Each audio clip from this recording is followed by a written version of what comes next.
Hi guys! Today I'm going to do a short review for you of two Oracle decks, the Animal Spirits Knowledge cards and the Goddesses Knowledge cards. I think these decks have been around for quite some time, although I somehow get a feeling that they're slightly overlooked, which is why I would like to do this review. And I've done it in two parts, so in this part I'll just show you the cards physically and talk to you about them a little bit, so you can get an idea of what they're like. And then I've also prepared some slide presentations so you can enjoy the beauty of each card individually. All right, so I'm going to start with the Animal Spirits. By the way, these two decks are by the same artist, whose name is Susan Sedon Boulet. So it's the same artist for both decks. And the text is by different people. The first one, the Goddess deck, the first one which I'll do is the Animal Spirits, John Najiki. And the second one is Michael Babcock. So I fell in love with the artwork of these decks when I first saw them on Owl Moon 513's channel. She did a review of them, and I found that it is the only review on YouTube, so I thought it wouldn't hurt to add another one since these decks are really worth taking a closer look at. So the cards are small, quite small. They kind of fit in your hand like this. They're way smaller than regular Oracle deck cards. They are quite thick, nice and glossy, good cardstock material. There are 48 cards in each deck. And since they're by the same artist, they have the same feel to them. The artwork has got the same kind of energy. And I feel that they're quite interchangeable. So if you like, you could mix them and work with them together. The thing that's a little bit different about these decks is that they don't come with a guidebook. So the cards don't have a backing. They don't have an illustration on the backing. They have text on the backs. So they don't come with a guidebook, a little white book or anything, just text on the back of each card, giving you some information about each animal or each goddess. Personally, I don't mind that at all. And I'm thinking that maybe that's the reason why these cards are not so popular. I'm not sure, but I personally like it. I don't mind at all not having a backing, because a lot of times when I'm shuffling, I'm not looking actually down at the cards. I'm just going with the intuitive feeling. I love the artwork, like I said. It is very different, very spiritual. They are very, they get the essence of each animal, and you don't just see the animal. For example, here, this is peacock. So you see a face of the goddess, and then you have the peacock down there. So beautiful and elegantly illustrated. Each card has a unique feel to it. This is cat. So you don't just see the animal, you see the animal along with some kind of story embedded in it, like the myth itself. This is a horse, but you can't see clearly. This is why I did the slide presentation, because the camera doesn't do any justice. You've got the two faces on the bottom of the goddess, and then it gives you a mythology on the back of the animal, and a little bit about why the illustration is as it is. And I love working with these decks for meditation, or if I want just to have a certain goddess or animal energy surrounded with me to work with. This is Parrot.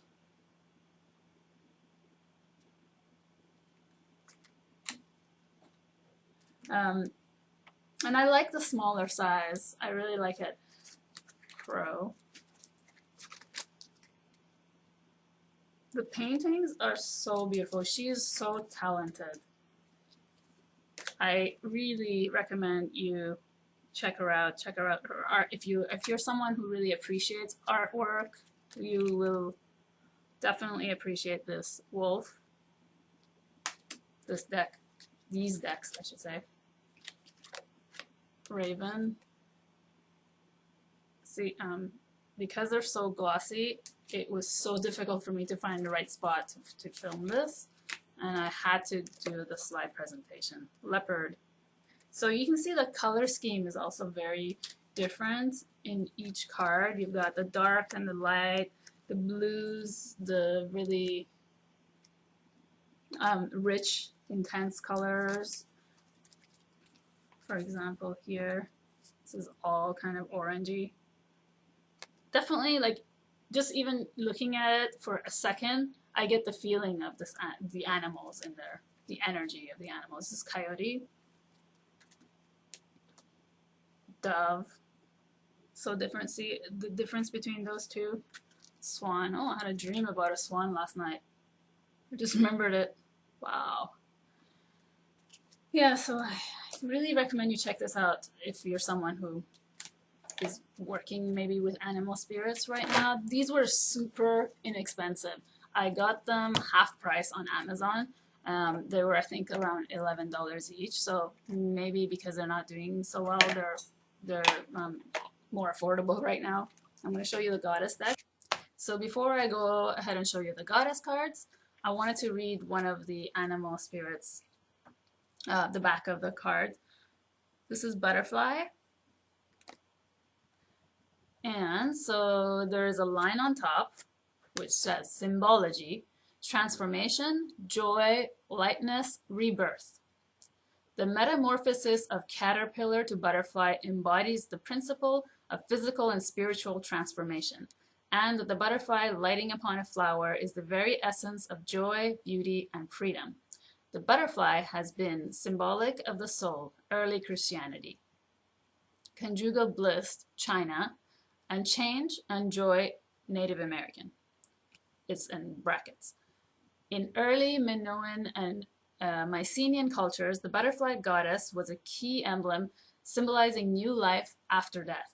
In this painting, the woman's face emerging from the chrysalis-like womb suggests transformation and rebirth. The upper face of the butterfly body resembles a Christian Madonna, which reinforces the idea of spiritual birth and new life. So as you can see, the reading will give you an idea of the image, of the symbolism in the image, and the images are just such a delight to work with.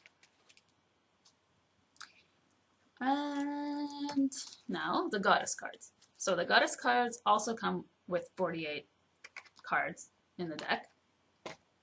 You know, I want to just show you a comparison actually of the size of the cards. So this is from the Wisdom of the Avalon. It's a standard oracle size card. As you can see, it's almost the same width, just a tiny bit off, pretty much the same, a little bit, like 2 millimeters, and then the top was smaller. Just wanted to add that in. All right, I wanted to read the back of the box. 48 goddesses from Greek, Roman, Celtic, Native American, Egyptian, Middle Eastern, and Scandinavian mythologies. Wow. Among others, are gathered in this deck of knowledge cards to enhance our understanding of the role of the feminine deity from ancient history to the present day. These are really well written, the back of these cards.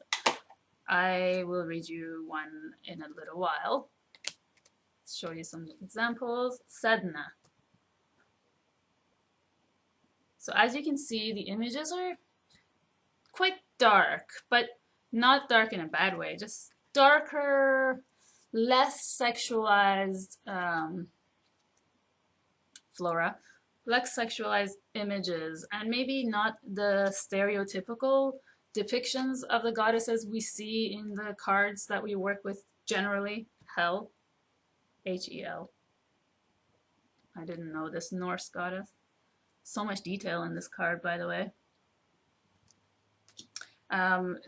So this is one thing I liked about this deck. Aryan Hood.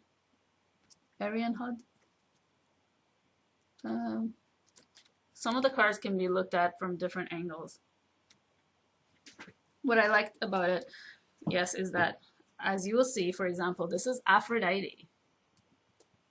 definitely not the image that we generally see of her.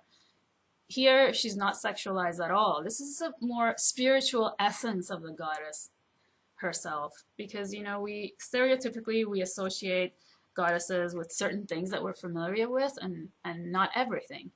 And I found that with these cards, this is Valkyrie. I think I'll read this one for you after.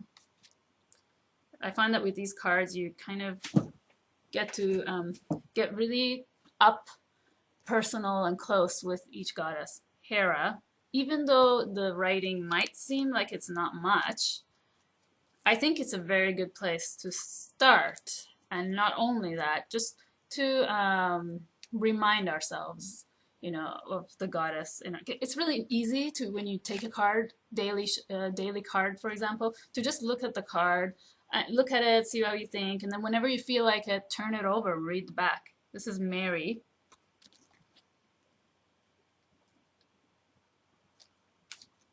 So some of them, Artemis, the images we see are maybe not what we typically associate the goddess with. Like I said, this is, for example, Rhiannon. And you see the major theme is not the goddess herself. Her face is sort of in the background here, beautifully subtle, in a subtle way painted. All the colors are just so unique, so different in each card. This is Eve. Actually, this is nice too, the writing on the back. Spider-Woman. In some, the writing is more than others. Medusa, for example, look at this image. Would you think of Medusa if you saw this?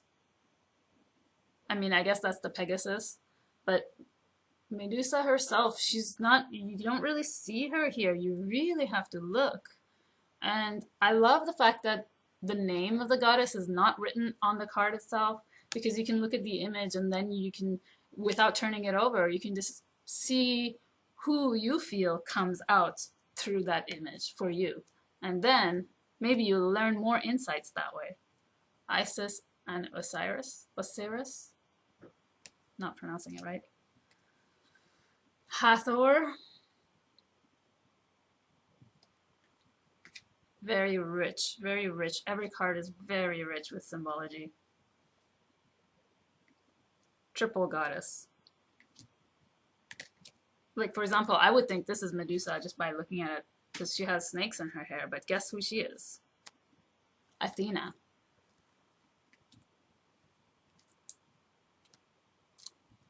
Okay, I love this goddess, but I'm not sure how it's pronounced. Amphitrite, the Greek triple goddess with her trident, married to Poseidon. I love her story. The Sphinx. And you see a lot of animal spirits in these cards that go along with the goddess. So the animals they're associated with, changing woman. I'm only going to show you some of the cards, you guys. And like I said, check out the slideshow. Okay, so let's see. Valkyrie, the bird goddess, is one of the most ancient goddesses, both a life-giving creator and a goddess of death and regeneration. The Valkyrie, a northern European goddess, is a representation of this goddess as a death wielder. The bird guise of the Valkyrie is that of the raven, long associated with death and magic. The name Valkyrie means chooser of the slain. The face and form of the Valkyrie are the last thing a person sees before death. Valkyries are psychopomps who lead the soul to the afterworld. For ancient people, death was part of a cyclical process leading again to rebirth. Black was a positive color, a symbol of fertility and abundance. The Valkyrie represents that part of us that is unafraid of the dark places. She can lead us into and through them. She reminds us that seeds germinate in the darkness, that sometimes we need darkness in order to grow. So what do you think? I think that's just so complete, so well written, to the point, gives you a lot of knowledge just in that little paragraph. You know, I think good writing doesn't have to be long. So that's it. That's my review, the intro review. Hope you enjoyed it, and don't forget to check out this deck. It's a very good deck to have. Thanks for watching. Bye.